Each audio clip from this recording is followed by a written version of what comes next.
Ẹ káàárọ̀, ẹ káàsán, mo kí gbogbo ọmọ Yorùbá ní tilé toko pé a kú dédé wò yìí. Mo kí gbogbo wa pé a kú ọjọ́ mẹ́ta. Nǹkan tó jẹ́ wá ṣe show léni ojú pé mo fẹ́ fi àwọn nǹkan kan yé àwọn ọmọ Yorùbá pé àsìkò ti tó kí gbogbo àwọn ọmọ Yorùbá ká padà lọ sílé. A dé wà nílé wa already, but ká wá bọ́ sórí ipò ẹ̀tọ́ wa ló kù báyìí. Lóríṣiríṣi ló ṣẹlẹ̀ lẹ́nu ọjọ́ mẹ́ta yìí tá à ń gbọ́ káàkiri pé wọ́n náà fẹ́ gba Èkó nǹkan báwọn yẹn. Kíní kan mo fẹ́ sọ fún gbogbo ọmọ Yorùbá ni pé eléyìí náà ń pè ní payback time. Náà ń pè eléyìí payback time. Payback time tèmi dẹ̀ mean ni pé àsìkò tá a máa lọ lé eléyìí. Tá a máa fi yá àwọn bàbá yìí pé níjọ́ tó ti ń ba ayé ìran Yorùbá jẹ́ ó ti tó. Ó ti tó. Ká pawọ́pọ̀ ká gbé interim government ilẹ̀ Yorùbá wọlé. Òun ni solution tó wà nílẹ̀ báyìí pẹ̀lú gbogbo nǹkan tó ń ṣẹlẹ̀. Màá kọ́kọ́ padà sẹ́yìn pé ká wò ó, ká gbogbo àfojúnú wò ó. Táwọn bàbá yìí tán ti ń direct wa, tán ti ń ná wọn darí ìran Yorùbá. Tẹ́ pé pẹ̀lú ẹ̀ náà wọn ò rí darí. Pàbó olè jìbìtì kan tún kó ìran wọn lẹ́rú náà ń ṣe. Pé yẹn ló mọ́ wọn lára, òun dẹ̀ náà ti ń ṣe láti ọjọ́ yìí. Ààrẹ ni èsì tán rí nísìnyí tó ń ṣẹlẹ̀. I will go straight to the màá ṣe ní short. Tinubu tá à ń pariwo yìí, tó ń sọ ohun tó ń pariwo yìí. Àǹfààní wo ni ìran Yorùbá ti jẹ lára Tinubu tí ò bá kí n ṣe individual tó bá mọ̀? Oore wo ni Tinubu ti ṣe? Oore wo làwọn àgbààgbà ilẹ̀ Yorùbá ti ṣe apart from Awólọ́wọ̀? Ìgbà táwólọ́wọ̀ ti ṣe, ìgbà tó ti ṣe báyìí gbogbo ẹ̀ ló dàrú ṣojú àwọn bàbá ẹ̀. Irú ẹ̀ ni bàbá Akintoye, tẹ́pọ̀ náà dalẹ̀ Yorùbá. Ṣé ń get? So mo kọ́kọ́ ká bẹ̀rẹ̀ pẹ̀lú ọ̀rọ̀ wọn gba Èkó wọn gbé Èkó tán pariwo yìí. Ẹ̀yin ọmọ Yorùbá, opportunity ni wá lélẹ̀ kí o bá ṣẹ́rí padà wá sílé. Ṣẹ́rí pàwọn bàbá yìí wọn ń ṣẹni tó ń tẹ̀lé, wọn ò ní vision, wọn ò ní mission. Tó bá ní vision or mission ni kò yẹ kí ìran Yorùbá wà ní situation tán wà lénìí. Lórí ilẹ̀ wa àwa ló yẹ ká máa pàṣẹ. Wọ́n á pàṣẹ lórí ilẹ̀ wa rí. Nítorí pàwọn bàbá yìí dẹ̀ ń tà wá lẹ́rú ni. Wọ́n ń kó wa lẹ́rú fún àwọn àjòjì. Òun result ẹ̀ náà rí ń sìn náà wọ́n ń parọ́ pé kí àwọn Yorùbá dìde kán wá dìbò fáwọn. Ká náà wọ́n ṣe dáadáa ni wọn ò ní láti sọ fún ọmọ Yorùbá kankan àmọ́ gbárùkù tí wọ́n ni. Because nígbà táwọn wà tán yìí wà lórí oyè wọ́n ń tà wá fẹ́rú fáwọn àjòjì yìí ni. Màá fún yín ní sample. Ẹ jẹ́ ká kọ́kọ́ bẹ̀rẹ̀ Tinubu yìí. Òun ló kọ́kọ́ bẹ̀rẹ̀ sí ní kó àjòjì wọnú ìran Yorùbá kó máa fi wọ́n jẹ minister, commissioner nǹkankan báwọn ẹ̀. Tinubu yìí ló kọ́kọ́ bẹ̀rẹ̀. Òun àti ìyàwó ẹ̀ Rẹ̀mí Tinubu. Rẹ̀mí Tinubu ló sponsor kí wọ́n ti ń pe this man yìí ọmọ Igbo yìí tó ń ṣe Desmond náà ń pè tó náà fi wà ní House of Rep or something like that. The same thing náà even between the commissioner and land ní Lẹ́kọ̀ọ́ àwọn ọmọ Igbo wọn bẹ̀ tí Tinubu kú sínú bẹ̀. Tó fi dé Senate àti representative the whole state wọ́n wà ń bẹ̀ tó jẹ́ àwọn ọmọ Igbo. Àwọn ilé yìí wọ́n ń ta ìran tí wọ́n nù ni. Mo fẹ́ sọ fún yín wọ́n ti talẹ̀ Yorùbá mo ti máa ń sọ mo ti sọ lórí several shows sí pé wọ́n máa pẹ̀lú several shows mo ti bá àwọn bíi sister ṣe kó rí bẹ́ẹ̀ bàbá Wálé Àlì Green for God mo ti máa ń sọ wọ́n ti talẹ̀ Yorùbá but àwọn èèyàn mọ̀ wọ́n tí mọ̀ bọ́n ṣe máa sọ síta ni àwọn bàbá wa wọ́n ti tà. Tinubu wà náà tó fún China ní power wọ́n fi ń control deep sea ilẹ̀ Yorùbá ṣé free zone náà ń pè. Ó tà fún máà tó ń pè ní Aswani yẹn ó dà pé Lebanese àbí India ní máà yẹn náà tóun náà tó gbéṣẹ́ yẹn fún àti Dangote tó ń fi ní kí wọ́n máa fi ṣe pómẹ̀. Gbogbo àwọn olówó wa iná jọ mọ̀ ń pa ẹ̀ tó jẹ́ ìran Yorùbá tó jẹ́ àwọn àgbààgbà ilẹ̀ Yorùbá wọ́n jọ mọ̀ ń pa ẹ̀ ni. Gbogbo wọn jọ mọ̀ ń pa ẹ̀ ni.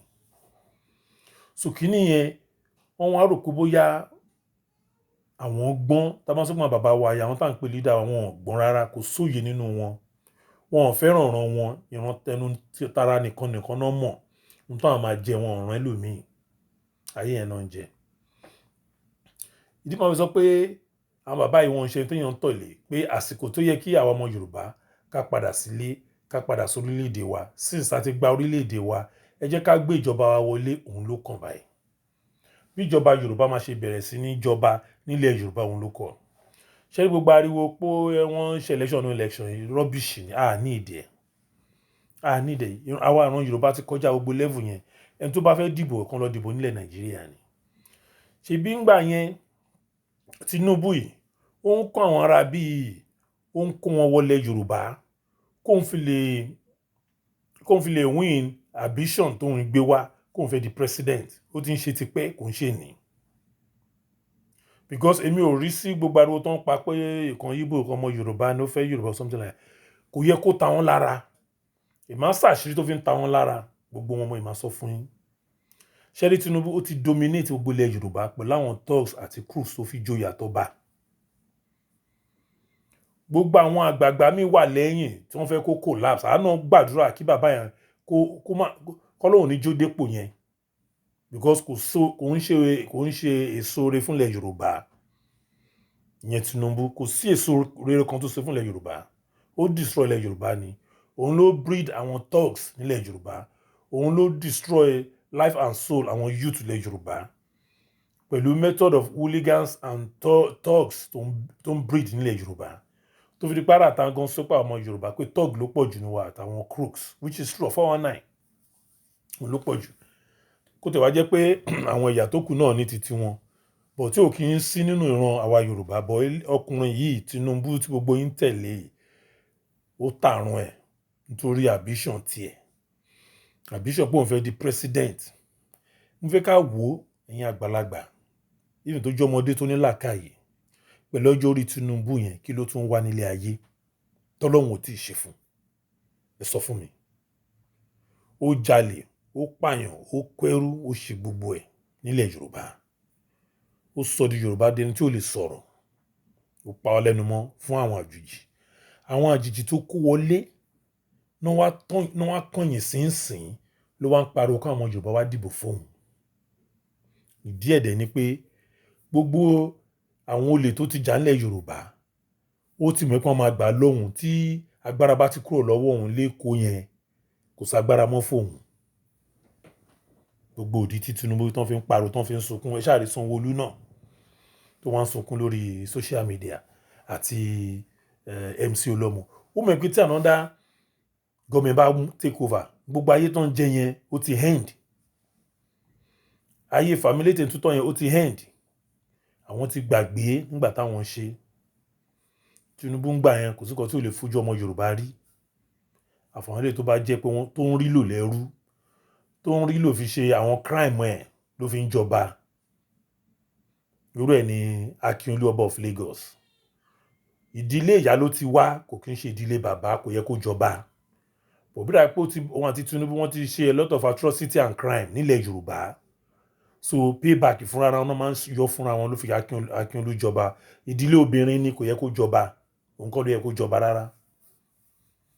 But wọ́n ní born together flocks together. They are both in partner in crime làwọn people yìí. Àtàwọn tó fi jọba náà. Ẹ wo orú bọ̀bọ̀ Ẹlẹ́gùṣí yẹn tí yẹn sọ pé Lagos is not Yorùbá land. Yorùbá lórúkọ ẹ̀. Fìlà adé ló ń lò, adé Yorùbá ló dé. Agbádá Yorùbá ló ń wọ̀. Oúnjẹ Yorùbá ló ń jẹ, iṣẹ́ Yorùbá ló ń ṣe. Bọ̀ nítorí pé wọ́n gbé ẹsẹ̀ ọmọ sọ pé ẹrú làwọn ọba yìí náà, ẹrú tán fi jẹ class captain ló wá rò pé òun ti kúrò lẹ́rú láìmọ̀ pé ẹrú ní ìlú òun náà. Òun ni ọba Ẹlẹ́gùṣí yẹn tó ń yanu gbàgà pé Lagos state is not part of Yorùbá land. Níbo náà ti bí ẹ? Omi wo ló mu? Ara tá à ń sọ nìyẹn. Ṣé rí àwọn tẹ máa ń pè lágbàgbà àtàwọn ọba tẹ máa ń pè, but kò kí ń ṣẹjọ́ wọn. Wọ́n sọ pé gbogbo fọ́ọ̀tì tí ẹ̀ ń rí nílẹ̀ Yorùbá lè ní Tinubu ni. Tinubu ló ń rùn ilẹ̀ Yorùbá. Ọbásanjọ́ náà ti ṣe tiẹ̀ ó ti ṣe tẹ̀ fún ilẹ̀ Yorùbá. Òun náà ló ń rùn ilẹ̀ Yorùbá. Tinubu tó ń fẹ́ fún sí ìyàwó ẹ̀rẹ̀ mi ṣìbọn ọmọ Ẹdó ni. half Edo half Ìjẹ̀bú ni ìyàwó Rẹ̀mí Tinubu, half Edo half Ìjẹ̀bú ni ìyàwó Tinubu.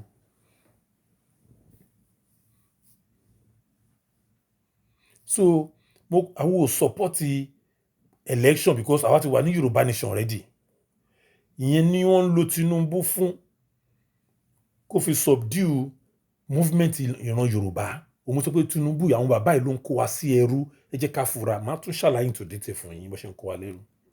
Wọ́n á lo ara àta, wọ́n á fi suppress wa, nǹkan tó ń ṣe nìyẹn. Wọ́n á lo ara inú wa kó máa punish wa. Irú ẹ̀ náà lórí MC Olómọ. Àwọn bẹ́ẹ̀ tó ń pọ̀ káàkiri pé ẹni lè sọ̀rọ̀ wọ́n ti pa yín, ẹni lè ṣe bàbá wọ́n ti mú yín mọ́lẹ̀, ẹni sọ pé wọ́n á fi ìyà jẹ yín, wọ́n á lo DSS wọ́n á fi mú yín, wọ́n á fi oppress ilé ayé yín, ẹ dákẹ́. Tinubu tí gbogbo ohun tí o bá ń complain àti pé Ìgbò fẹ́ gbé Èkó, ta ló ta Èkó fún àjòjì? Ṣebí wọ Tinubu yìí náà ni. Tọ́máwó tí ọjà kan bá jó ẹ fi náà sí, àwọn náà fi náà sí o. Wọ́n sọ di complex. Ta ló gbé fún? Wọ́n á tà fún Ìgbò. Àwọn ilé ìtújọ́ ìran ọmọ Yorùbá wọn ò ní lè rówó ra ṣọ́ọ̀bù náà. Wọ́n wá dúró sí ẹnu ọ̀nà shopping complex wọ́n á gbégbá kéékèèké ibẹ̀ náà tí wọ́n máa tajà títí wọn. Kò sí àǹfààní kan tó ti ṣe fún wọn Yorùbá. Ó wá ń wá kí Yorùbá wá ràn ẹ́ lọ́wọ́ ń sìn. Mo sọ pé àsìkò payback time lélẹ̀. Kò sọmọ Yorùbá kankan tó máa fẹ̀mí ẹ lẹ̀ fún ẹ̀yin àgbà ìyá bàbá òfò yìí mọ́ àtẹ̀yìn ọba àdánù yìí mọ́. Kò sọmọ Yorùbá tó máa tún ṣe yẹn mọ́. Ilẹ̀ Yorùbá là máa fẹ̀mí wá lẹ̀ fún. Ìyẹn làwọn YouTube máa fẹ̀mí wọn lẹ̀ fún, kò kí ń ṣe ẹ̀yin yìí mọ́. Ẹ̀yin tẹ́ pé nígbà àpọ́njú ẹ̀rẹ́ ọmọ Yorùbá ẹ̀ ń tẹ̀ wọ́n mọ́lẹ̀ ni. Ó wá dì sẹ́ wá nídìí ọmọ Yorùbá.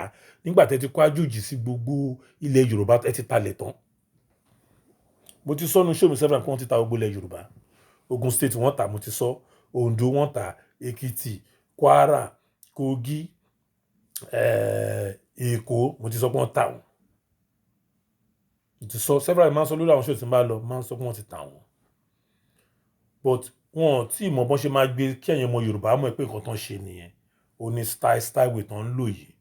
Wọ́n fi gbé gbogbo power lé àjòjì lọ́wọ́ kó máa control. Wọ́n máa sọ pé àkóńṣe àwọn àjòjì ni o. But àwọn yìí náà ń fún àjòjì yìí lágbára.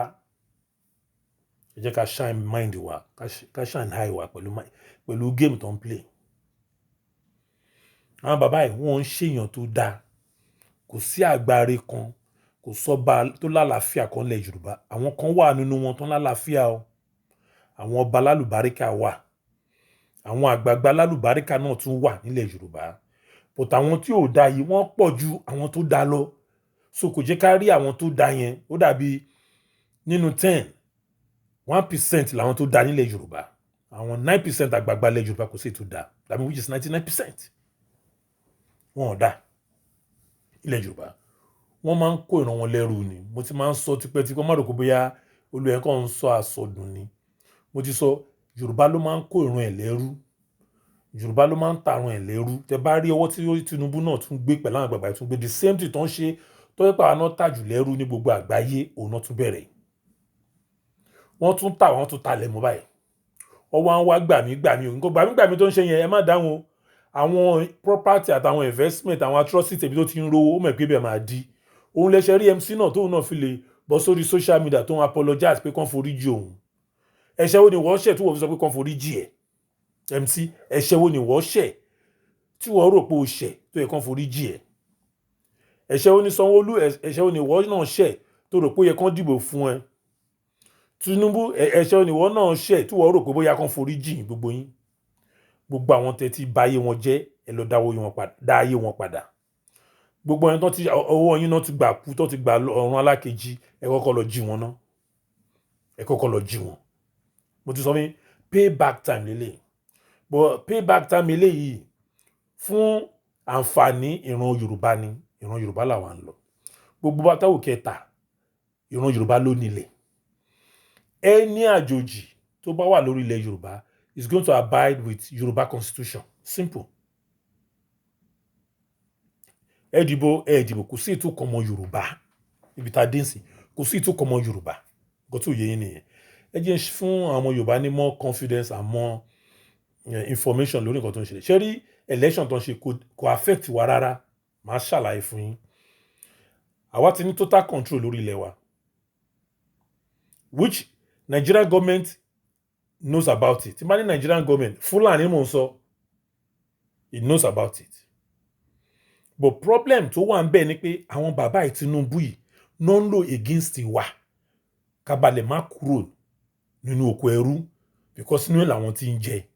Nísìnyí wọ́n fẹ́ gba ibi tó ti ń jẹ lọ́wọ́ ẹ̀, ó mọ̀ pé bẹ́ẹ̀ máa dí tẹ́lẹ̀ mi bá gbé Èkó pé wọ́n á fìyà jẹun, òun ló ṣe ń pariwo, àti MC àti Sanwoolu gbogbo wọn. Ẹ wá ń wọ́ ọmọ Yorùbá kó wá dìbò fún àwọn òdìbò, àwa ń lọ ní interim government làwa fẹ́ support, àwa ti kúrò ní gbogbo level dìbò yẹn nílẹ̀ Nàìjíríà. Tá a bá dìbò báyìí nísìn ilẹ̀ Yorùbá la ti fẹ́ dìbò, kò kí ń ṣe ilẹ̀ Nàìjíríà mọ́. Àwọn ọmọ Yorùbá ti ṣetán láti dìbò nílẹ̀ Yorùbá, kò ṣe nílẹ̀ Nàìjíríà. So energy wa ń sìn a máa preserve ẹ̀ fún àwọn interim government tó ń bọ̀, tọ́nà máa gbé lárugẹ, tọ́nà máa fi support ilẹ̀ Yorùbá tó máa fi dúró. Ó ti dúró already. Ìdí mo fi ń lọ́gbọ́n tó máa fi dúró ni pé ara wọn títí wáyé náà fún wa ní setback. Inú ẹ̀ ní bàbá Akintoye àti Sunday Igboho. Àwọn náà set wá sí gbogbo drama tó ń ṣẹlẹ̀ ń sìn. Kálá ti gbà ní last year tó kọjá àti Sunday ò dalẹ̀ mọ́ Yorùbá because ọ̀dàlẹ̀ ní Sunday Igboho. Àyè máa sọ ọ̀dàlẹ̀ lórúkọ máa wà lórúkọ ẹ̀. Tó máa dárúkọ Sunday Igboho Adéyẹmọ, wọ́n máa fi ọ̀dàlẹ̀ sí ìparí orúkọ ẹ̀. Òun ló dalẹ̀ Yorùbá. Because mi ìfẹ́ parí, mo ti sọ̀rọ̀ lórí ẹ̀ náà, so just let's forget about him. That's not the issue. The same thing with Baba Akintoye. À ń sọ fún yín gbà yín pé Baba Akintoye pé Yorùbá nation tó gbé dání, Yorùbá nation Tinubu ni wọ́n fi ń ṣe leverage pẹ̀lú àwọn Fúlàní ni. Òun ni Yorùbá nation tí Baba Akintoye gbé dání. Òun ni gbogbo game tán jọ ń play throughout. Ṣé kò fojú ẹ̀kọ́ múmu hàn? Ẹ ṣáà ní bàbá tó ń congratulate Tinubu. Fine. Kátó níwọ̀n àti Tinubu mọ́ra wọn rí. Wọ́n ti ṣe pọ̀ rí, ọ̀rọ̀ ti jọ jalè one way or the other rí. But cost tó gbé dání fún over 60 million ọmọ Yorùbá ó wà mọ́ value than Tinubu èèyàn kan. Cost tó ní ó gbé dání táwọn ọmọ Yorùbá rò pé Akintoye gbé dání kò sọ̀rọ̀ nípa ẹ̀ mọ́. Ẹ̀yin ọmọ Yorùbá yìí ti sùn ni. Because if tó bá sọ̀rọ̀ nípa ẹ̀ kò bí in anything, because nǹkan tó gbé dání kọ́ yẹn. Òun ń bá Tinubu ṣiṣẹ́ ni, Baba Akintoye ń bá Tinubu ṣiṣẹ́ ni. Ó máa ṣe Yorùbá lè sàn lọ́sàn-án, máa fi gbawó lọ́wọ́ àwọn ọmọ Yorùbá ní diaspora. Tó bá dalẹ̀ APC ló tún ń ṣe ni Baba Akintoye ń ṣe. So this man is just a deceiving human being I've ever met nínú àwọn Yorùbá, wọn àti Sunday Igboho. But I don't want to go to them again. Mi fẹ́ sọ̀rọ̀ nípa wọn yẹn mọ́ because for me they are irrelevant. Baba Akintoye ò ń ṣe leader Yorùbá. It's not. He doesn't worth it. Kò qualify. Kò ní quality ẹ̀. Kò ní charisma ẹ̀. He doesn't have it. Kí ló fi ní show as a leader? He doesn't have it. He's just one betrayer. And don't betray yàn ni. So who cares about him? I don't care about Baba Akintoye. No. It's just a fact. I'm done with the man. No. It's out of everything. Èèyàn tí ó kó over, I don't know, 60 million tó pa odidi rọ́ tẹ̀dẹ̀ tàn wọ́n wọ election nítorí ọ̀rẹ́ yín àbí àbúrò yín Tinubu tẹjọ jíjọ pàdé àgbòpọ̀ tẹ fẹ́ kó ìran Yorùbá sẹ́rú. You gave him that hand and you gave him that opportunity. And that's who you are. And that's not the first time you've been doing it. Baba Akintoye, you've done it 1983. Láyé ọmọ borí owó and so on. You've done it to support Fulani. Lọ sí NPN. You did it. So that one is by the way. Nǹkan mo fẹ́ káwọn ọmọ Yorùbá mọ̀ ni pé ṣé rí àwọn bàbá tẹ̀ ń wò yìí tí a bá tètè máa sòótọ́ fún wọn ká fi nǹkan ṣe ká máa fi hàn ojú. Tá bá fi hàn wọn, we don't need them. Onídọ̀tí ni wọ́n. Wọ́n ṣe téèyàn tẹ̀lé. Leverage tó ń fẹ́ fi wá ṣe ó wá bu wọn lọ́wọ́ ń sìn. Òun náà ṣe ń parí pọ́n fẹ́ ṣe rally tó ń fẹ́ ṣe yẹn. Rally Tinubu lẹ́ ń ṣe o. Kẹ́ má rò pé rally Yorùbá nation lẹ́ ń ṣe o. Rally tọ́nà ń pa tọ́nà fẹ́ raise 50 million. Tinubu ni o. Raise owó yẹn Tinubu ti fún wọn lówó ọ̀tọ̀ lẹ́yìn o. Wọ́n yìí fẹ́ dà pé àkàn raise bí drama. Wọ́n play drama pé wọ́n fẹ́ raise owó fún kíní. Wọ́n tó máa ní wọ́n lè ṣe without collecting contribution. Àṣírí wọn máa tú pé wọ́n ti gbawó lẹ́yìn. And Baba is greedy. Tó bá gbawó lẹ́yìn góyìn máa ní kẹ́ contribute náà ni. That's the way he does things. because yes àṣírí yìí máa tú jù báyìí lẹ́ẹ̀kan tí rẹ̀ ní ti àṣírí yìí máa tú tọ́jú sọ pé kò sẹ́ni tó lè yọ àkáǹtì òun o ní bàbá Akíntóyè àti Sunday Igboho náà àyẹn tẹ yẹn máa ń pa àkáǹtì ẹ̀ káàkiri ni ó lè ní kí ìyàwó ẹ̀ gbà ó ní kílé kí bàbá lékè bóyá máa ń pín káàkiri yìí ìyẹn tẹ̀ tún smart ju bàbá Akíntóyè lọ but notwithstanding kò síbi tẹ́lẹ̀ sápamọ́ sí ọba mi òkè tẹ́ ń wò yìí ó ń rí gbogbo ẹ̀dá so game tó ń play wá ń sìn pé ká wá support àwọn fún election tó ń pa àwọn Yorùbá fún mo bẹ̀ yín ọmọ Yorùbá ẹ má dìde ẹ jẹ́ ká dìde sí interim government tó ń bọ̀ ibẹ̀ ni ká invest energy wa sí ń sìn ibẹ̀ ni the next tí Yorùbá máa fi rí ilé ayọ̀ ìgbé ayọ̀ ìwòsàn ọ̀fẹ́ ilé ẹ̀kọ́ ọ̀fẹ́ títì tó dáa security iná omi ìgbésí ayé ìrọ̀rùn òun ni ká jà fún lọ́wọ́ tàwa yìí ìjà tá a dẹ̀ fẹ́ jà fún ojú pé kí gbogbo á dìde ká dáàbò bo àwọn interim government tó fẹ́ jáde kájọ pawọ́pọ̀ ní àwọn tó bá fẹ́ pawọ́pọ̀ ni àbẹ́ anybody àbẹ̀yàn kó pawọ́pọ̀ mọ́ Yorùbá nation ẹ̀yin tẹ́ bá rò pé ó dìgbà tán bá wá pè yín pé tó support Yorùbá nation ẹ̀ ń tanra yín ntọ́nà bá ń rìn kò kí ń pèèyàn sí ẹ̀ ń tọ́nà bá pè ló máa mú ẹ̀ ń tọ́nà bá pè lọ́lọ́ máa ti dìde kò kí ń ṣe ẹni tó ń wá kó wọ́n á bẹ̀ òun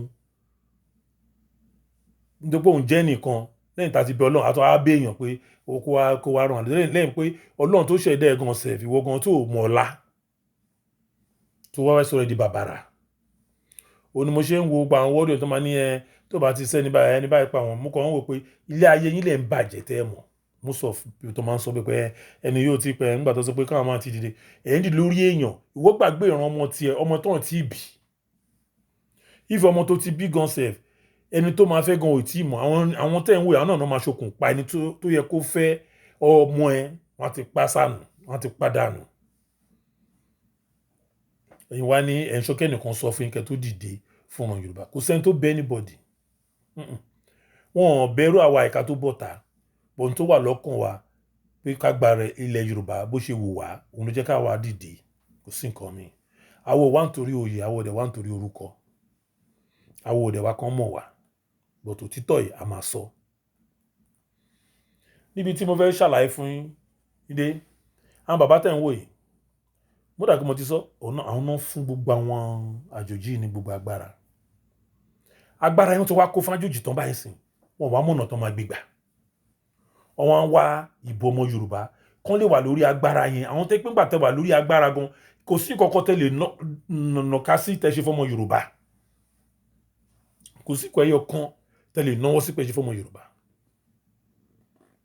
àfi kẹ́ báyé wọn jẹ́ òun láti sọ pé ayé òṣì tẹ́ ń ṣe Nàìjíríà yẹn ẹ má gbé wọlé Yorùbá sẹ́ àwọn ò fẹ́ a lè léyìn ọmọ Yorùbá ní kò sẹ́ni tó lè lend anybody asọ́ni pé ọmọ Yorùbá ni kókó bẹ́ẹ̀ ni pé you have to follow the rules and regulations and constitution of Yorùbá land that's all òun la ṣe ń sọ pé ẹni tí Ọlọ́run bá rán tọ́lọ́run tó bá mú lọ́kàn pé yes ìran òun ìyà tó ń jẹ ìran Yorùbá ó ti tó gẹ́ kán dìde àga àwọn bàbá wa ẹ̀yin ìyá wa àtọlọ́mọdé àti lágbà gbogbo agbára ìbílẹ̀ tí bàbá wa fún àwọn ìyá wa láyé jọ̀hún ìsìn ká gbé bọ́tà ká lò ìsìn ní ká fi ran ilẹ̀ Yorùbá lọ́wọ́ ẹ ti gbé pamọ́ sílé kò sí nǹkan kan tẹ́ fi ṣe àsìkò tó yẹ kẹ́ lò lélẹ̀ ìwúlò ẹ̀ ló dé ìsìn ló yẹ kẹ́ wá lò kò fẹ́ sọ fáwọn bàbá wa ìyá wa tọ́lọ́run fún ẹ̀bùn tọ́lọ́run jogún ẹ̀bùn bá because àwọn yẹn máa ń sọ pé àjogún bá nǹkan ìdọ̀tí ni kò ń ṣe kan dọ̀tí Ọlọ́run ló fúnyàn nímọ̀ ó fún ìran Yorùbá nímọ̀ yẹn ni wà kàn ń lò síbi tí ò dáa ni ìyẹn ló pọ̀ jù a fi ń ṣera wa níṣẹ́ ká fi bọ́ọ̀tà àtajà àbọ̀tá wa la fi ń ṣe ó tó ń ṣẹlẹ̀ sí ìran Yorùbá nìyẹn òun ni ìyá yẹn ṣe tó yìí ẹ ṣáà ní bàbá Akíntóyè tó ń rí màálù dúdú ògúnfe dúdú gbogbo ẹ̀ dúdú ló ń rí mọ́lẹ̀ gbogbo nítorí kíni ṣé inú ayé yìí náà ni mo fẹ́ dógún mo fẹ́ dọ́gbọ̀n ṣé nínú ayé náà ni mo fẹ́ dọ́gbọ́n pẹ̀lú èjì yìí ọdún mélòó lẹ fẹ́ lò sí mọ́lẹ̀ ayé pẹ̀lú gbogbo owó àti gbogbo orí tẹ́ ń kó jọ yìí kẹwàá tẹ̀ wá ní orúkọ oríire kan nígbẹ̀yìn ayé yín ṣe yẹn tún dọmọ Yorùbá náà ni as usual. Ibi tí mò ń lọ gangan kan yẹn ibi tí mo lọ gangan níbi tí wọ́n ti ń sọ pé káwọn ọmọ Yorùbá kan sọ̀pọ́tì àwọn Yorùbá tí baba Akintoye sọ ìyẹn ló bí ìjáde mi léni pé káwọn ọmọ Yorùbá mọ̀ pé bàbá yóò sí fún ìran Yorùbá baba Akintoye sí fún ìran Yorùbá wọ́n ń lò ó dẹ̀ ń ṣèkà fún ọmọ Yorùbá lójú ọmọ Yorùbá a dẹ̀ dákẹ́ síbẹ̀ oyin máa ń sọ pé àwọn Yorùbá àwọn kankan àtà máa change nínú culture wa ṣe rí èmi ni professor doctor engineer pastor sheik gbogbo yẹn title lásán ni title yẹn la fi ń deceive ara wa nílẹ̀ Yorùbá title àwọn èèyàn tẹ́lẹ̀ kan bá ti jẹ́ professor already wọ́n pass inferiority complex sí ẹ̀ ní lè communicate pẹ̀lú wọn because title yẹn lẹ́yìn wò wo that person fúnra ara ẹ̀ ṣé title ọ̀tọ̀ òun gangan fúnra rẹ̀ sórí ẹ̀ pé pẹ̀lú professor tó gbé dání pẹ̀lú doctor tó gbé dání sórí ẹ̀ pé pẹ̀lú engineer certificate tó gbé dání sórí ẹ̀ òun gangan pé that's a big question tí àwọn ọmọ Yorùbá tá kí ń béèrè nìyẹn bí tá kí ń wò nìyẹn bọ̀ nítorí pé àwọn bàbá wa yẹn wọ́n pé slavery wọ́n máa ń torment wọ́n máa ń deprive èèyàn fún way of thinking gan òun la bàbá yẹn ṣe fún wa àwọn bàbá wa yìí nǹkan tó ń ṣe nìyẹn wọ́n á ṣe dẹ́ pé you depend on them so you can't even think on your own you have to depend on them olówó kan láàrin family 1,000 ṣé kò mọ̀ pé tó ṣì lò but wọ́n máa ń láìkì kọ́ máa wọ́n sọ pé Yorùbá aláìkì ẹrú slavery tẹ́rù kan bára pé wọ́n fi ẹjẹ́ ń lo sample kan fún yín tí wọ́n bá wà ní school tó máa fẹ́ lómi jẹ́ class prefect ó máa ń believe pé òun ti wà above everybody tẹ́ bá wò dáadáa it's just the way it is because mindset ẹ believe pé òun ti ju àwọn tó kù lọ àbó òun wà higher ju àwọn tó kù lọ ó dẹ̀ lè má jẹ́ òun ni the best student nínú class but because of that post he believes he's higher than anybody so authoritarian mentality ẹ̀ máa wà lórí ẹ̀ òun ni problem tá a ní pẹ̀lú àwọn bàbá wa yìí pẹ̀lú ìran Yorùbá pẹ̀lú tó wà nínú culture Yorùbá tó yẹ ká yọ kúrò ẹlòmíì nítorí pé ó lówó á sọ àwọn tó kù dẹrú àwọn tó kù tó bá fẹ́ dìde kò ní jẹ́ kán dìde nítorí kó lè má jẹ́ pé òun lórúkọ òun náà ń gbọ́ nínú ẹbí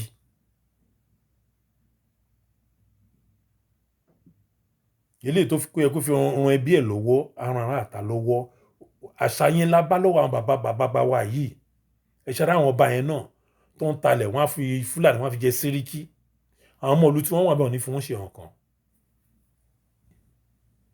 wọ́n mú gbogbo ilẹ̀ Yorùbá wọ́n tà dànù irú ẹ̀ náà onírìnsà ó mú gbogbo góòdù wọ́n bẹ̀rẹ̀ sí ní wá káàkiri but ẹ lọ wò ìlú tó jọba lé lórí ẹ wò bó ṣe rí ẹ lọ wo fẹ̀ bó ṣe rí lẹ́yìn palace àtòun nìkan àtàwọn ọmọ ẹ̀ nígbà tẹ́ ní Rolls Royce ẹ̀ lè gun ní títì tó dáa títì tí ò dáa I don't know ṣe rí pé slavery gan làwọn gan slave ni wọ́n ẹ̀mẹ̀ olówó tó rò pé òun lówó tó ó lọ ra plane ó dẹ̀ ní pilot òun lọ̀rọ̀ wọn.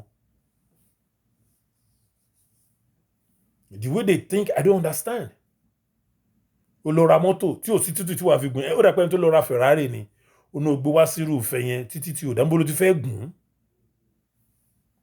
I don't know almost pé mindset àwọn people yìí this slavery mentality materialistic problem yìí slavery ló máa ń ronú báyẹn ní material máa ń jọ lójú because kò ní so wá ní opportunity ẹ bá wọn máa dàbí nǹkan kan lójú ẹ ní òun làwọn bàbá wa àtàwọn ọba tẹ̀ ń wò yìí that's the way they behave.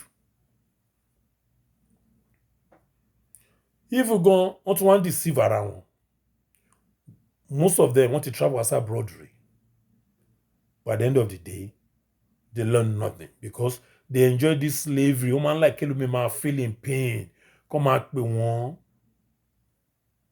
kọ́ máa sa wọ́n all those bullshit take ordinary word lásán wọ́n á dẹ̀ dá tọwọ́ wọn lẹ̀ gbogbo iṣẹ́ tán ti ṣe látàárọ̀ wọ́n á nà dànù because they know they're going to still make another one lórí expenses àwọn ọmọ ìlú. Màá fi sample hàn yín gbogbo ilẹ̀ tó ń tà.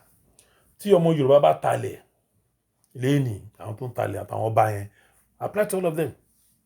Àwọn Tinubu Ọbásanjọ́ náà ìsìn tó bá talẹ̀ tán wọ́n á mú ẹ̀ tó bá ti dalẹ̀ àbí weekend wọ́n á ra Àǹkárá wọn lọ ná fún eléré nìyẹn. At times kàn fi help ẹbí wọn tó máa fi dìde tó máa fi dàbí títí wọn ò ní ṣe yẹn. Òun l'Ọbásanjọ́ ṣe, òun ní Tinubu náà ṣe. Tẹ́bá gbogbo post gbogbo ilẹ̀ Ìgbò ló fún, Fúlàní ló fún. Ẹni tó head waterway nílẹ̀ Èkó Fúlàní ni. Fúlàní ni. Ẹni tó gbé contract ṣe deep sea àbí tán náà ṣe yẹn ṣe bí Chinese ló gbé fún. Refinery tó ń gbélẹ̀ tó ń pè ní free zone or free trade tó ń pè bẹ́ẹ̀ Dangote náà gbé fún. Ṣé ìran ọmọ Yorùbá kankan ò lè ṣe yẹn ni tàdẹ̀pọ̀ náà abroad nípa abroad àwọn ọmọ Yorùbá yẹn náà ń lò fi ṣe nǹkan tó ń tẹ̀yìn gbé fáwọn yẹn.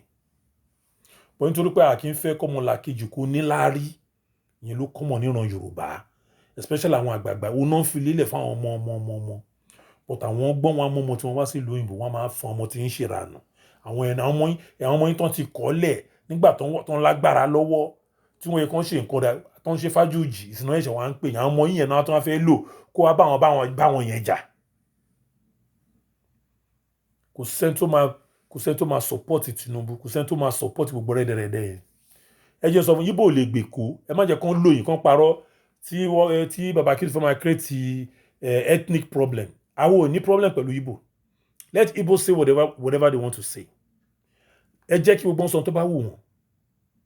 Ilẹ̀ country Yorùbá nation nìyẹn. And that's the only way. Gbogbo dọ̀tí tí àwọn Ọbásanjọ́ Tinubu gbogbo àwọn bàbá yìí àtàwọn ọba ti dálẹ̀. Yorùbá nation ní solution náà. Kò ń ṣe election, kò ń ṣe ìbò. Tẹ́ bá dìbò gan, for example, pé kí wèrè Sanwoolu yẹn wọlé padà. Wọ́n ti gbàgbé, wọ́n tún máa sọ yín sóko ẹrú náà ni. Wọ́n kàn fún yín ní small token ti gbàgbé ṣe bí wọ́n yẹn ṣe every year ni every 4 years. Ṣé wọ́n yẹn ṣe nìyẹn. Ìgbà tí Yorùbá ti ń rú governor development lẹ́rí nínú state ilẹ̀ Yorùbá after Jakonde. Especially lẹ́kọ̀ọ́ yẹn mélòó lẹ rí. Fáṣọlá ló fẹ́ ṣe díẹ̀ ṣe but gbogbo ẹ̀ náà àlùwalẹ̀ olóńgbò wọn ọgbọ́n àti kẹran jẹ́ ní gbogbo ẹ̀. Ẹ jẹ́ ká sọ̀rọ̀ síbi tọ́rọ̀ wà. Where are we going? A lè máa bẹ́lẹ̀ yìí lọ báyìí. Yorùbá nation ní solution, no other solution. No other solution than Yorùbá nation. Ló lè quench gbogbo problem Ìgbò ló lè kó ọ̀nà Èkó yẹn tó lè paná ènìyàn. That's the only way. That's the only solution we have now. Wọ́n máa ní kẹ́ni wá lọ dìbò ká lọ ṣe dìbò. Kán lọ kọ́ àwọn ọmọ wa látàbúrò tán gbé pa wọn kán wá dìbò fún wọn. Àwọn ọmọ tó ń sọ di amúgbó ní drọ́ọ̀gì kalẹ̀. Kán lọ kó wọn àwọn ọmọ tuntun kán wá dìbò fún wọn. Ṣé báwọn náà bá yá àwọn ọmọ yẹn jẹ́ ẹ mú drug. Nílẹ̀ Nàìjíríà ilẹ̀ Yorùbá náà pọ̀ drugs síbẹ̀ jù káwọn ọmọ wa lè mú drugs. Kán kórí wọn máa lè correct mọ́. Kò náà ṣe. Ẹ̀dẹ̀ náà ní àwọn leaders yìí bẹ́ẹ̀ ń pè wọ́n máa ní àwọn bàbá yín. Wọ́n mọ̀ nǹkan tó ń ṣe. Whereas they don't know what they are doing. Ṣé inú rubbish life ẹ máa continue lọ? Kò tí ẹ̀ wọ́n l'option báyìí. Yorùbá nation ní option. That's the only solution. Instead of everybody to join hands together, ká protect àwọn interim government ta ní. Ká fún wọn security. Kí government take place. Kí other event yẹ kó máa tẹ̀lé.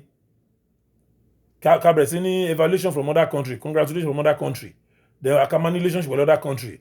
Ká lè wọlé sí UN completely. As a full member. Ṣe yẹn. Ẹni kó máa dìbò fún àwọn tẹ́ pé wọ́n bá yé ọmọ yín jẹ́. Tó mú ìran wọn tó ń tà fún àjòjì. Àjòjì wá fẹ́ claim lẹ̀ wọ́n sàn fẹ́ lé wọn kúrò ní ìjẹkújẹ tó ń jẹ. Tinubu mọ̀ pé tí Èkó tó bá bọ́ lọ́wọ́ òun òun ò lè débẹ̀ mọ́, gbogbo tó ti ń ro gbogbo ẹ̀ náà máa block. Eré tó ń sá nìyẹn, má rò pé bóyá ilẹ̀ Yorùbá náà ń jà fún. Owó tí Tinubu ń pa àti MC àti gọ́vnà yẹn gbogbo wọn àti gbogbo àwọn tó máa ń ná jẹ́ ká dìbò fún gbogbo wọn tó máa ti ń sọ àti Akintoye, owó tó ń rí ń bẹ̀ òun náà wọ́n ń jà fún, kò ń ṣe ìran yín. ìyẹn mo fẹ́ kẹ́ rántí, ẹ má yẹ kán tún tàn yín, kò ń ṣe ẹ̀yin náà ń jà fún, kò kí ń ṣe pé ibo fẹ́ gbalẹ̀ ọ̀nà gbalẹ̀ náà ń jà fún, àwọn ń jà fún àpò ara wọn ni. Wọ́n ti sọ pé kán wá support à pé káwọn Yorùbá bọ́ta kán wá dìbò.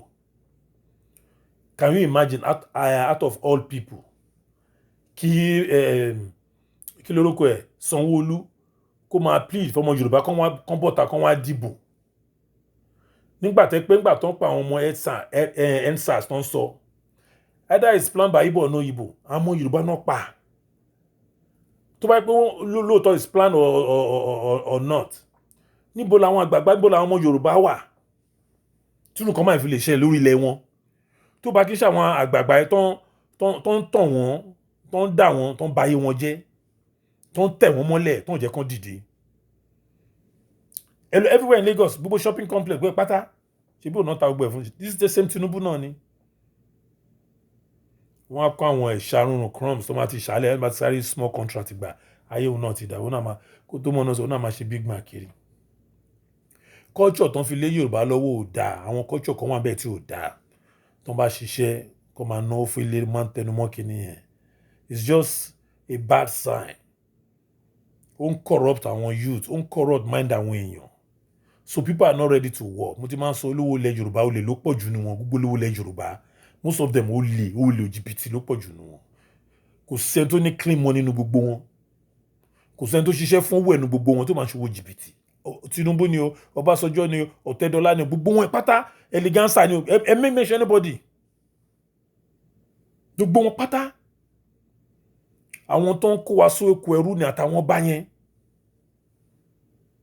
Because of token tó ń fún un lórí ilẹ̀ yín, wọ́n wà kán bẹ́ẹ̀. Òjìjà wa wà, a wá fẹ́ yẹn ní token, a tún wá fẹ́ yẹn ní power pé kẹ́ máa terrorize àwọn ọmọ olùtí yín, ìran ti yín. Nǹkan tẹ́ ṣe nìyẹn. Nísìnyí wá ń wá support ìran Yorùbá kó wá support yín. Ìran Yorùbá ò ní support ẹ̀yin onídọ̀tí. Support ìran Yorùbá nísìnyí bí ilẹ̀ Yorùbá ṣe máa ní interim government tó máa support. Ibi tó máa ṣáná energy wọn lọ sí nìyẹn. Kò kí ń ṣe ìranu òṣì tí gbogbo yín ṣe yẹn, bàbá tẹ́ ti bayé jẹ́ yìí.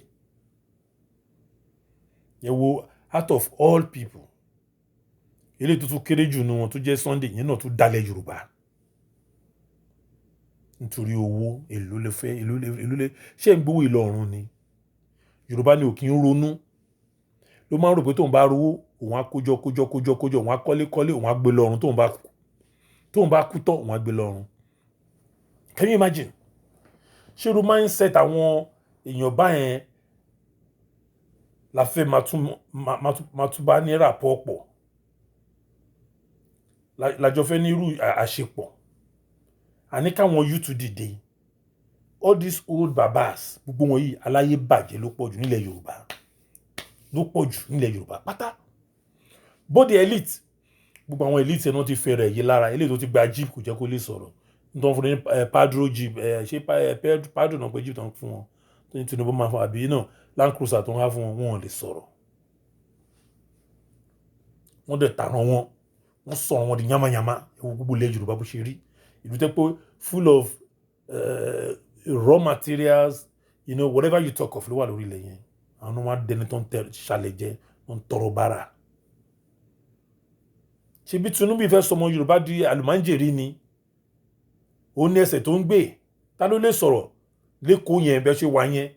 Tí Wàsíù Àyìndé wà ń bẹ̀ àbí tí MC Olómọ wà ń bẹ̀, ta ló lè sọ̀rọ̀ nu gbogbo yín? Àtọ́ba gan. Ó ní kò tó bá lè gan lè sọ sí Wàsíù Àyìndé wọn bí ìyá aláyọ̀bá náà rè. Fáàtì mo sọ fún yín. Àbí tí MC Olómọ. Ṣé irú àwọn leadership skill tí Tinubu ní nìyẹn? Tinubu kò ní good reputation ní international, kò sẹ́ni tó máa gbà, kò lè wọlé.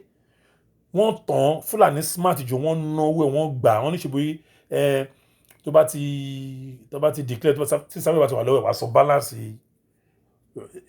òjòrò tán fẹ́ fi ṣe president. Wọ́n dẹ̀ ti fún, wọ́n dẹ̀ máa withdraw ẹ̀ padà. Owó iṣẹ́ ti tán náà, àti ṣe kan tó ní ká ṣe náà, àti gbé certificate rẹ̀ lọ́wọ́, so kí wá ló tún kù. wọ́n ti gba balance nígbà tó ń gba balance ẹ̀sìn wọ́n gbọ́dọ̀ kọ́ sí pé wọ́n máa lọ review kíní ẹ̀ those are all those things sọ pé àwọn bàbá yẹn gbọ́n wọ́n rò pé àwọn smart ní Fúlàní smart ju àwọn bàbá yìí lọ sẹ́ẹ̀ Fúlàní smart ju àwọn bàbá táwọn pé àwọn bàbá àtàwọn báyìí Fúlàní smart ju wọn lọ ẹ lọ wo many years kẹ wo game tán Fúlàní yẹn play the same game tó ń play nígbà Abíọ́lá òun náà tún play tó fi gbọ́ Ọbásanjọ́ jáde nínú prison but these people wọ́n kàn ní orúkọ president tí ò ní power òun ní gbogbo wọn Tinubu cannot do anything gbogbo ọ̀nà fi jù yín lọ náà ṣé house of parliament ní àbí senate lẹ́fẹ́ beat wọn majority carry the vote náà so bá lẹ́fẹ́ gbégbá ìwọ́n pé Fúlàní dictate fún ẹ tẹ́pẹ́ tí ọjà bá jó nílẹ̀ Yorùbá ò ní fún wọn ní sísìn ìwọ Tinubu wọ́n á ń wá àwọn èèyàn wọ́n Sanwó-Olú tó pọ̀ ọmọ Yorùbá tẹ́ ẹ̀ fún wọn ṣe tẹ́ ẹ̀ ń terrorize ọmọ Yorùbá kàkẹ́ wọ́n á wá vote wọn sìn kò ní dá fún yàrá ìyá gbogbo yín kò ní dá fún ọ̀ràn yín òfò lẹ́ máa ṣe pẹ́ẹ́tẹ́ fẹ́nu sọ́ lásán yẹn náà òfò lẹ́ máa ṣe àgàwọ̀ Sanwó-Olú yẹn òfò ló máa ṣe ẹ̀yin báyé ìran yín jẹ́ ẹ wá nídìí ìran yín sìn kó wá help yín vote kọ́ vote ni àwọn ọmọ Yorùbá àti ẹni kò sí tó kàn wá pẹ̀lú voting election yín kò sí tó kàn wá ilé tó kàn wá mo ti sọ ẹsẹ̀ Yorùbá nation ti dúró Yorùbá nation ti dúró bá ṣe máa protect àwọn interim government ló kù tẹ bá rí protection tá à ń tẹnu mọ́ yìí kò kí ń ṣe àwọn Fúlàní àbí Nàìjíríà ló ń dà wá láàmú o àwọn èèyàn ti wà yìí àwọn náà ń kọ́ àwọn tó máa ṣe wá ní jàǹbá the same thing Tinubu ṣe pẹ̀lú Sanwó-Olú tó lọ arrest àwọn ọmọ Yorùbá tó fẹ́ gba ọmọ Yorùbá kúrò nínú ìgbèkùn ìwọ Sanwó-Olú ó wá ní kó wá vote ń sìn ìwọ MC Olómọ tó ń sọ pé káwọn ọmọ Yorùbá máa ṣe rálì lẹ́kọ̀ọ́ ìwọ wá ń sọ pé kán foríjì ẹ̀ ń sìn ó yẹ̀ṣẹ̀ mọ́ pé ọmọ Yorùbá wúlò ń sìn gbogbo yẹ̀ṣẹ̀ mọ́ pé ọmọ Yorùbá wúlò ń sìn àti Sanwó-Olú àti Tinubu àti gbogbo yín ẹ̀ wá ń pẹ́ kọ́ ọmọ Yorùbá dìbò fún yín kò ní dá fún yàrá ìjà gbogbo yín tí ìkẹsàn máa ṣe yẹ̀yẹ́ tí ò yẹ yín nìyẹn ẹ̀sìn yín ń bọ̀ ìdí ẹlẹ́yìí rí agbára ti kúrò lọ́wọ́ yín ẹ̀sìn yín ń bọ̀ tí ìṣẹ̀sìn ẹ wá sọ pé Ìgbò fẹ́ gbalẹ̀ Yorùbá kìbí gbogbo yín any small thing àjòjì ni ọmọ Yorùbá máa tánù ẹ̀sìn yín ṣẹ̀ṣẹ̀ bẹ̀rẹ̀ ni irú ìrànwọ́ lẹ̀ lọ́nà dẹ̀yìn àwọn ọmọ Yorùbá la máa open eye wà láà nígbà gbogbo òṣì yìí ẹ jẹ́ kó máa bá ti wọn lọ ẹ jẹ́ kó máa lọ dìbò wọn ọmọ Yorùbá tó jẹ́ ọmọ Yorùbá tọkàntọkàn tó ń ṣe àwọn máa lè wọn ní lọ bá wọn dìbò yẹn wọn ní lọ bá wọn dìbò àwọn gọ́ọ̀mọ̀ ìpàwọn Yorùbá ò bọ́ta gọ́sọ́ ti sú wọn ẹ̀yin ọmọ Yorùbá ẹ jẹ́ kí o gba ẹ jẹ́ ká gbárùkù ti interim government tó ń bọ̀ ẹ jẹ́ ká gbárùkù ti wọn ṣé gbogbo nǹkan láyé yìí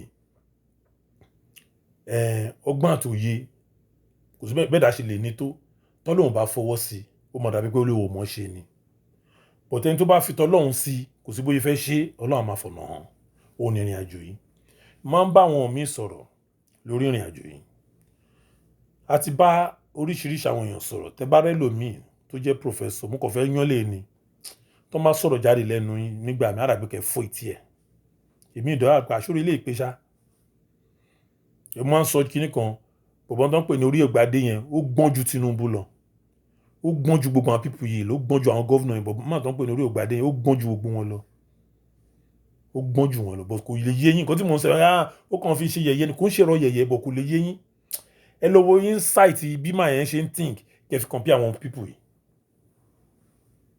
bọ̀ kò lè yé yín but ẹni tó bá yé it's not for everybody ṣá nǹkan tí mò ń sọ yìí ẹ lè máa rò pé báwo ṣe máa forí ògbàdé compare Tinubu bọ̀ kò lè yé yín àbí MC àbí kò lè yé yín àgbà tó bá ní ojú inú ló máa mọ̀ nǹkan tí mò ń sọ yìí kò kí ń ṣe pé ó lọ kàwé ó lọ ní kíní ló rò pé bóyá ọgbọ́n ju àwọn tó kù lọ òun dẹ̀ ló ń ṣèràn Yorùbá dè ní ẹ tààràn yín lẹ́rú tán ẹ máa wá ẹni tó máa yọ yín kúrò nínú ìdọ̀tí tẹ̀yìn dálẹ̀ ìgbóòfò tẹ̀yàálẹ̀ káàkiri ilẹ̀ Yorùbá káwa máa kú gbẹ̀yìn àwọn àwọn ọmọ Yorùbá kan wọ́n á bọ̀ta tó bá ń ṣọ̀ dájú ní gbogbo yín Ọlọ́run ló ń rìn ẹ̀jẹ̀ ń ṣàṣírí kan fún yín Ọlọ́run ló ń rìn kò ń ṣèyàn Ọlọ́run ló ń rìn o Fátímọ̀ sọ fún yín kò ń ṣèyàn tẹ bá rò pé èèyàn ló ń rìn ẹ̀ ń tọra yín Ọlọ́run ló ń rìn kò ń ṣèyàn kò sí kan tí ẹ̀ tí ì ṣe tán fún ọmọ Yorùbá. Ẹ tẹ̀ wọ́n mọ́lẹ̀, ẹ gbá wọn pa, ẹ lé wọn bọ́ta, ẹ sọ wọ́n dìdàkudà. Nísìnyí wá ń wá ọmọ Yorùbá yẹn kó wá ràn yín lọ́wọ́. Ẹ̀yin ti gbàgbé ni. Ẹni ṣù ò gbàgbé. Ẹni ṣù ò gbàgbé. Àbí ẹni kò gbàgbé, ẹni ṣù gbàgbé, ẹni tó kò gbàgbé. Ẹni ṣù ti gbàgbé, ẹ̀yin ti gbàgbé, ẹ̀yin ti ṣù tí yẹn ti bọ̀ táwátá kó ẹ gbàgbé. Àwọn Yorùbá tó fi àjẹ àwọn ò gbàgbé. Ẹ̀yin ọmọ Yorùbá jẹ́ ká dìde. Ibi tí ìrìn àjò Yorùbá nation délé ni. Interim government ló kù tó máa wọlé. Because gbogbo àwọn làwọn Akintoye wọn ò ní ọ̀kọ́ ẹgbẹ́ òǹgọ̀ bàbá Akintoye kò sọ̀rọ̀ Yorùbá nation mọ́. Ọ̀rọ̀ politics oníkọ́ àwọn èèyàn ló máa dìbò kọ́ mọ́ irú rọ́bìṣì wo nìyẹn. Ó ti sọ ẹ̀yin náà lẹ́ ń pariwo yóò ní tìrí politician ló ń ṣe ta ló ń ṣiṣẹ́ fún politicians. Wọ́n máa ń wo gbogbo àwọn mídíà olòṣì òfò tí gbogbo wọn tó ń kóra wọn jọ yẹn àtàwọn tó wà lábúròdì yẹn náà mostly wọn náà wọn gba doctor tẹ gbà tí ó gbè yín ló ṣe sáwá sí Amẹ́ríkà gbogbo yín ẹni kóra yín jọ pẹ̀lú PhD ẹlẹ́ni master òfò ẹni kíní àdánù àwọn especially àwọn míì wà tó máa ti pera honorable yẹn wọ́n pọ̀ ní ìkan tẹ̀ wá ní California náà wọ́n máa ń pera honorable òfò ordinary title lásán but tẹ́ bá wo attitude wọn character wọn ẹ̀mẹ́ pé this guy is just senseless. Wọn ò níròrí.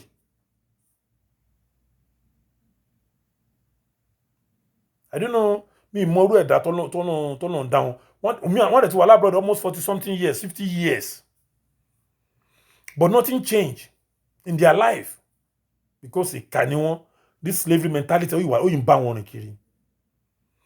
That's why tẹ́ bá dé abroad ẹ rí Yorùbá wọ́n tún máa sá fúnra wọn lábroad.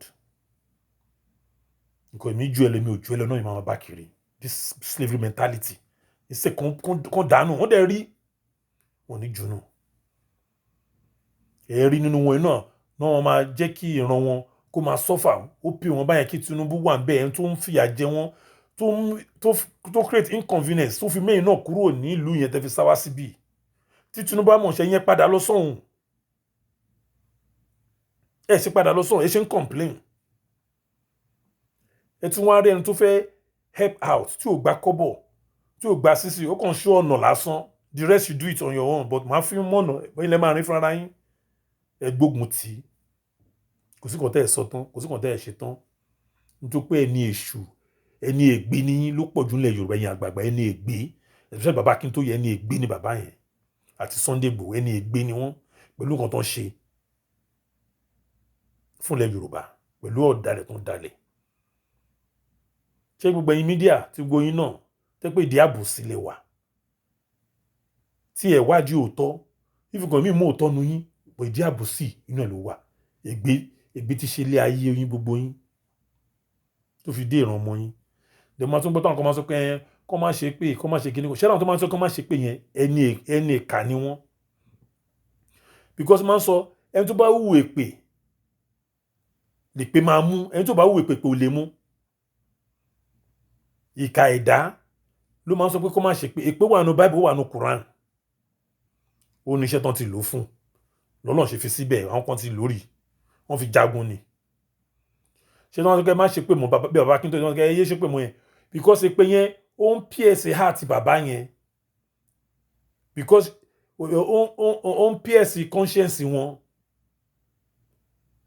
then àwọn ọ̀dẹ̀ tó ń tọrọ àtàwọn ìpàdé ti ṣoògùn dèpè nù wàhálà ó ń tọrọ rẹ̀ ó dèpè kankan nù lórí ìjọba nípa ẹ lo ogun dèpè nù wàhálà ẹ tọrọ yín ẹ lọ bá wọn bàbá náà dèpè nù orí èpè yẹn ló pa gbẹ̀yìn èpè yẹn náà ló padà pa ní tí ò rí dànù táwọn olùkọ́ àwọn rí pé dànù sórí gbogbo orí kọ́ lèèyàn ń kọlù nǹkan tó yẹ yín nìyẹn kò dẹ̀ wọ́n ń ṣọ̀rọ̀ gbogbo orí nìkan ntọ́lọ́n bá ti rìn ó máa ń ṣòro kí wọ́n wo tó ní ò jẹ́ nǹkan tó rò pé ó jẹ́ nǹkan nínú ẹ̀ wọ́n ní o fẹ́ dáṣọ Ọlọ́run dúró ó lè dáṣọ Ọlọ́run dúró àfi tọ́lọ́n bá fẹ́ jẹ́ kó ṣẹlẹ̀ kí nǹkan tí ò bá yé àwọn ọmọ Ọlọ́run kan lè rí òun ló ṣẹlẹ̀ sí àwọn Akútọ̀nù òun dẹ̀ ló ń ṣẹlẹ̀ sílẹ̀ Nàìjíríà báyìí náwọn àgbààgbà ilẹ̀ Yorùbá pẹ̀lú ìdìbò òfò tí gbogbo ń pariwo pẹ̀lú ẹ̀ wọ́n rí situation on ground wọ́n block media fúnra yín wọ́n block border fúnra yín àwọn Tinubu gbogbo wọn yín wọ́n sọ̀rọ̀ wọ́n pa àwọn ọmọ Yorùbá ní ensars wọ́n sọ̀rọ̀ wọ́n fún wọn lówó nínú báńkì, owó tí wọ́n tán kó sí báńkì, wọ́n tún sọ̀rọ̀, wọ́n tún fowó rawó ni wọ́n sọ̀rọ̀, wọ́n fowó képo wọ́n sọ̀rọ̀. Ilé wa ní pé kò Yorùbá dìbò fún nígbà tẹ́ fi nira bá wọn, tẹ́ fi nira pa wọn láti kan bí 60 years ago lẹ́ ti ń kó nira ẹ̀ bá wọn. Ẹ wá ní kó wá dìbò fún yín. Àwọn Yorùbá tẹ̀ ní tẹ̀lé yẹn wọ́n pé Yorùbá nation ní gbogbo wa ń lọ. Yorùbá nation ní gbogbo wa ń lọ. A máa lọ protect interim government tó ń bọ̀, a máa lọ protect wọn ni. We gonna protect them. Ṣé rí gbogbo mi táwọn ti Fúlàní gangan kékeré ní titi wọn àti ti Ìgbò kékeré ní tiwọn. Ẹ jẹ́ kí gọ́ọ̀mẹ̀ntì wa wọlé. Àwa mọ̀ owó ìṣù àwọn ẹni tó nílẹ̀. Ẹ fi yẹn lẹ̀. Ẹ má dààmú ara yín lé lórí. Ẹ̀gbọ́n kan wọ́n ní ẹni tó lẹ́rù ló lẹ́rú. Mi ní sọ jù yẹn, ẹni tó lẹ́rù ló lẹ́rú. Ṣé wọ́n jẹ́ kan kó pani ẹ lọ dìbò irọ́ ni o. Ọgbọ́n olè títí wọn non protect nítorí bí tán ti ń kówó jẹ ọmọ ìpín bẹ́ẹ̀ máa jí. Òun lè rí tán sáì má ẹ̀kan tọ̀yìn pé kẹlọ́dì ẹ má dìbò anything. Ẹ má dìbò rárá. Àwọn náà kó Fúlàní wọlé, Tinubu ló kó Fúlàní wọlé Yorùbá. Òun náà ló kó Ìgbò náà wọlé, ló fún wọn position tán fi ń dominate most position nílẹ̀ Yorùbá. Ẹ lọ sílẹ̀ Ìgbò ẹ lè ra lẹ́wọ̀n níta fún yín. Ó ní nǹkan tẹ́ lè ṣe nílẹ̀ Haúsá. But àwọn títí wa àwọn àgbà wa látẹnujẹ ní gbogbo wọn. They playing on us. Gbogbo ayé wọn fẹ́ bàjẹ́ tán. Ẹ ṣáà rí Ọbásanjọ́ náà àti bàbá Padé tó ń sọ pé òbí làwọn ṣe. Wọ́n ti mọ̀ pé compromise ti wà tó máa lè protect wọn bọ́n ṣe ń kó wa lẹ́rú. So they're going to use them. Àwọn méjì ló fẹ́ kó wa lẹ́rú. Mo fẹ́ kí àwọn Yorùbá mọ̀. Ìran méjì náà wá bọ́n ṣe máa kó wa lẹ́rú because wọ́n mọ orú ilẹ̀ ta ní. Wọ́n dẹ̀ mọ̀ pé alátẹnujẹ làwọn àgbààgbà wa tó máa ti fi ipò tí ò ní power lé wọn lọ́wọ́ wọ́n ti tẹ́ wọn lọ́rùn. Ipò tí ò ní power nínú òun máa ń kó fún orúkọ lásán title ẹ ti mú ọmọ Yorùbá very easy kẹ́kọ̀ọ́ fún wọn title ti tán. Ẹ pè ń chief tó tẹ̀ ní quality chief ẹ pè ń chief inú àmà dùn ó máa ta ayé ẹ̀gan fún yín. That's the way they see Yorùbás and it's a shame pé a nírò àwọn leadership báyìí nílẹ̀ Yorùbá. It's just a big shame. Pẹ̀lú bá ṣe náà civilize to everything. Ordinary nínú àjò yìí lásán àti kó elite jọ ń gbà míì tẹ́ bá rí wọn tó máa ń sọ̀rọ̀ tó máa ń ṣe yánwàyánwà ẹ̀rọ abáyìn pé ṣáwọn lè kàwé ṣá ẹ̀dẹ̀ ń pera wọn ní doctor lawyer professor.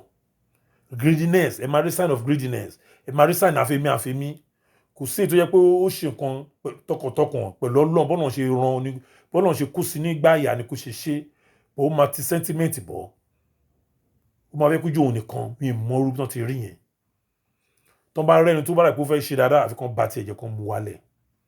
Ẹ ṣáà bọ́n ṣe fún màmá wa Yonítìrí bàbá Akintoye pẹ̀lú àwọn gáàngì ẹ̀ pẹ̀lú Sunday Igboho wọ́n yẹ ṣe pẹ̀lú Tinubu kan Tinubu náà ṣiṣẹ́ fún gbogbo wọn wọ́n ṣàfẹ́ fa Yorùbá nation yìí wálẹ̀ Ọlọ́run wá jù wọn lọ Ọlọ́run ní kí yẹn ti ṣe declaration láti 2022.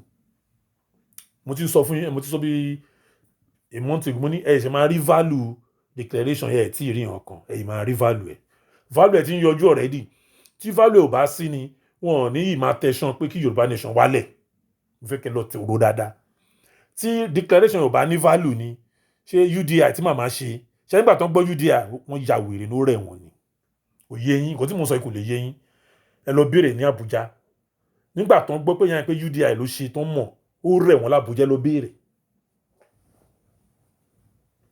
ẹ lọ béèrè ó rẹ̀ everybody wọn wà ní òun náà jẹ́ kọ́ yìí máa lè ṣan tó kàn fi gbé wọn wálẹ̀ wọ́n mọ̀ pé wọn ò lè gbé iṣẹ́ tọ́lọ́run ṣe nìyẹn lè gbé wálẹ̀.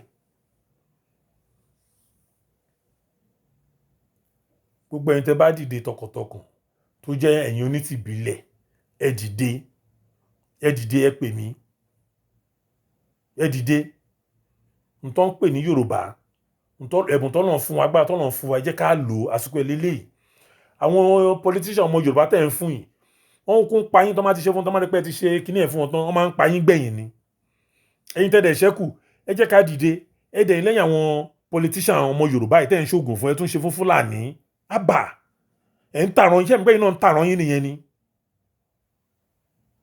ẹ̀ ń tàràn yín nìyẹn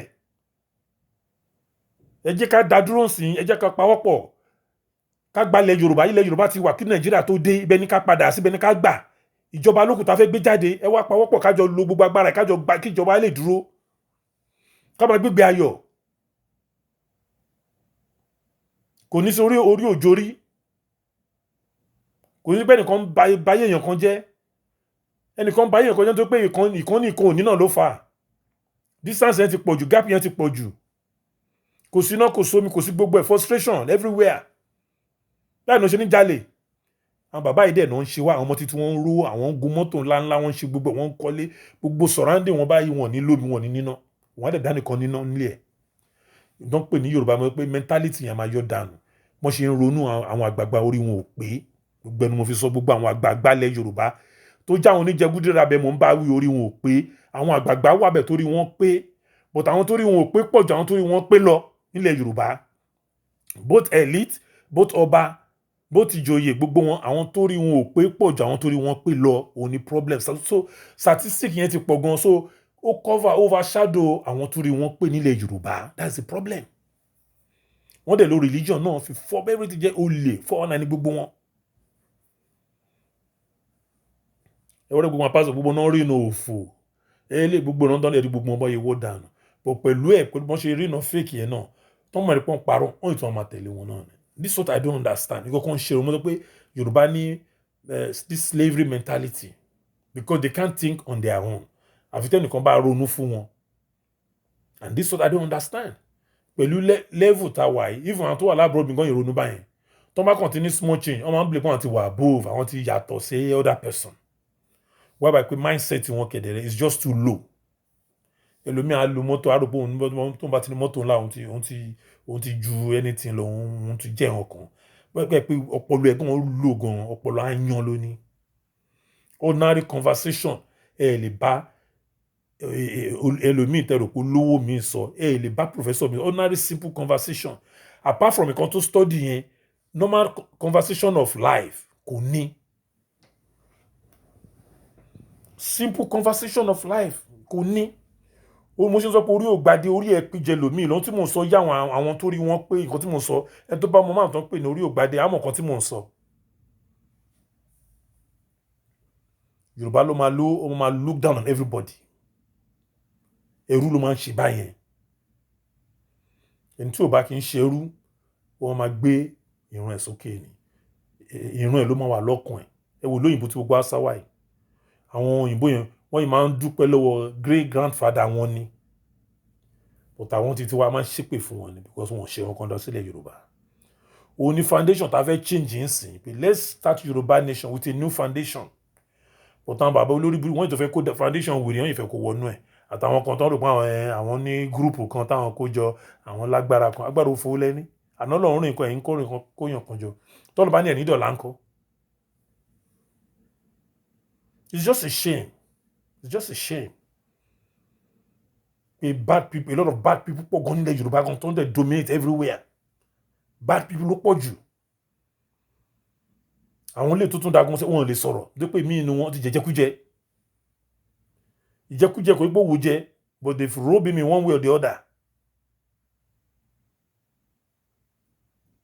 Ó tún wá di ìran Yorùbá ìlú tí ò lè sọ̀rọ̀.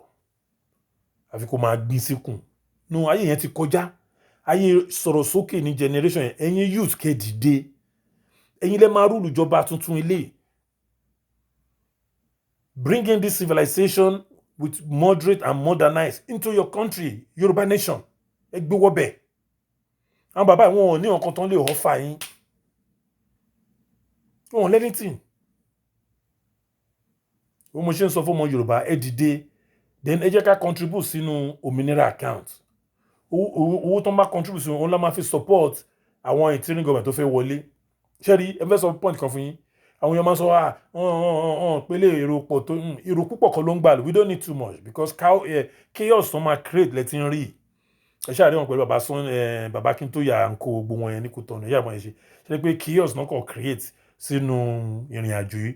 So Ọlọ́run ló ní kí iye onítìrí lọ wáyé. Ká ní òun lọ wáyé ni. You all Yorùbá kẹ́ wo nǹkan ibi tí Yorùbá nation bá ti wà nísìn. Gbogbo yín sí APC ni ẹ̀ bá wà. Yorùbá nation ti pẹ́ ká ní bàbá Akintoye àti Sunday Igboho ni. àti Professor Wálé Adéníran, because ìyẹn mọ̀ òótọ́ but kò sọ, even though the man has good intention, because òun náà ti jẹjẹkújẹ ń bẹ̀ ní ò jẹ́ kí Professor Wálé Adéníran náà lè sọ̀rọ̀ síta, onímọ̀ tó náà ti jẹ, but he can come out. Kò sẹ́ni tó ń ṣe mistake. I can come and say, ẹ má bínú, mo jalè báyìí. I can come out and say, look, forgive me, tó ṣẹlẹ̀ lélẹ̀, I didn't know it was like that. Simple. And say the truth and let the devil be ashamed. But he kept quiet. Ìyẹn Professor Wálé Adéníran. He kept quiet there. Arántàn sọ pé àwọn àgbà tiwa wọn ò ṣe dáadáa fún ìran wọn. Kálágbà mi ni á fẹ́ kan pé let me say the truth before I die. But kò ṣe ń gbà tó ti wá fẹ́ kú tán bí 1 hour wàá ṣe máa ní nǹkan nóòtì nǹkan tó ṣẹlẹ̀. Who cares about that anymore?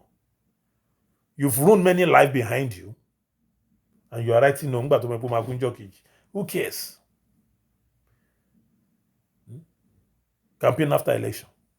Ta ló ní gbogbo rubbish yẹn? Wọ́n lé mi ò ṣe mo ṣe ń blame gbogbo àwọn àgbààgbà yẹn gbogbo pátá. Kò sí èyí tó gbádùn wọn nílẹ̀ Yorùbá. The Baron abroad, as I've said it, they're all the same. Nothing changed. But mo rí pé àwọn youth ní mindset wọn tún yàtọ̀. So not all this oba. Ẹ má wò pé tó pọ́n wọn lábúrò pé wọ́n gbọ́n jù yín lọ, àwọn bàbá tẹ̀yìn tó ń wọ 60, 70, 100 years old yẹn. Wèrè ni wọn ò gbọ́n tó yín bífọ̀ kán wọn lábúrò. Wọn ò gbọ́n tó yín. Ẹ̀yin ni kẹ́ wọlé. They have nothing to offer you. Ẹ gbà wípé they are 50 years in America, 100 years in London, but nonsense ni gbogbo wọn. They are all thieves and rogues, most of them. Not all of them, but most of them. Báyìí gbogbo ọmọbìnrin Yorùbá jẹ́ kò sí àti fọ́mọ Yorùbá gan very difficult. It's just a fact. Àwọn tó dá wà ń bẹ̀ o, it's just the truth. Ẹ bà gbogbo ẹ̀ jẹ́, change culture, ẹ bà gbogbo ẹ̀ yamayama, ẹ sọ di dọ̀tí. Sọ dẹ̀gbin everywhere. Yorùbá ò lè ríra wọn sójú, fake smile ní gbogbo ìgbà. Wrong advice wọ́n máa fún yín tó máa já sí kòtò. Ẹrú ló máa ń ronú báyìí because ó fẹ́ go ahead of you. Òun náà fẹ́ jẹ́ nǹkan. But tó yẹ pé olórí tó dání tó distribute gbogbo àwọn kí ni bá pè ná àwọn àǹfààní tó pín káàkiri kó kárí, kò ní sí gbogbo jealousness, kò ní sí pé nìkan jù kan, kò ní sí pé ìlara ìkórira gbogbo yẹn á kúrò. But they don't do that. Wọ́n sọ pé kẹ́yìn youth ẹ má wíwà bí àwọn bàbá yẹn ṣe ń wíwà. Change the whole thing, sọ̀rọ̀ sókè, say the truth. Anybody do any mistakes, tell him to his face straight. This is wrong. Má dá fídíò yìí dúró ń bí báyìí. Mo kí gbogbo ọmọ Yorùbá ní tilé tòkó, mo kàn ní kí n sọ sí ọ̀rọ̀ tó ń wà nílẹ̀ yẹn ni ló jẹ́ ó ká mi lára díẹ̀ pé I have to say something and let people know.